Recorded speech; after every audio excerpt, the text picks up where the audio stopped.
ایک دفعہ کا ذکر ہے، برف سے ڈھکی ہوئی سرد سرزمین انٹارکٹیکا میں 5 ننھے پینگوئن رہتے تھے، پیپو، پانی، پولو، پیکا اور پینو۔ وہ سب آپس میں گہرے دوست تھے اور ہر دن برف پر کھیلنے کا مزہ لیتے۔ ایک دن سورج خوب چمک رہا تھا تو پیپو نے کہا، چلو برفانی پہاڑی سے سلائیڈ کرتے ہیں۔ پانچوں پینگوئن پہاڑی پر چڑھے اور خوشی خوشی نیچے پھسلنے لگے۔ اوہ! وہ اتنی تیزی سے پھسلے کہ ایک برفانی گیند میں تبدیل ہو گئے۔ پھر پانی کو برف کے نیچے کچھ چمکتا ہوا نظر آیا۔ یہ کیا ہے؟ اس نے کہا۔ سب نے مل کر کھودنا شروع کیا اور ایک چمچماتی ہوئی چاندی کی مچھلی نکالی۔ پولو نے کہا، چلو یہ مچھلی مما پینگوئن کو دیتے ہیں۔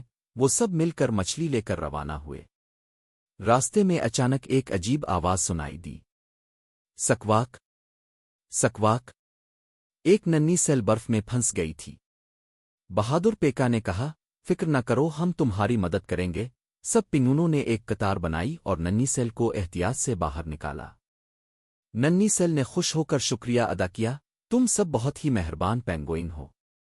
آخر کار وہ مما پینگوئن کے پاس پہنچے، مچھلی دی اور اپنی مہم کی کہانی سنائی۔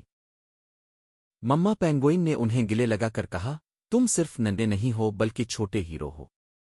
اسی رات جب آسمان پر تارے چمک رہے تھے، پانچوں ننھے پینگوئن ایک دوسرے کے ساتھ لپٹ کر سو گئے، خوش اور فخر سے بھرے ہوئے۔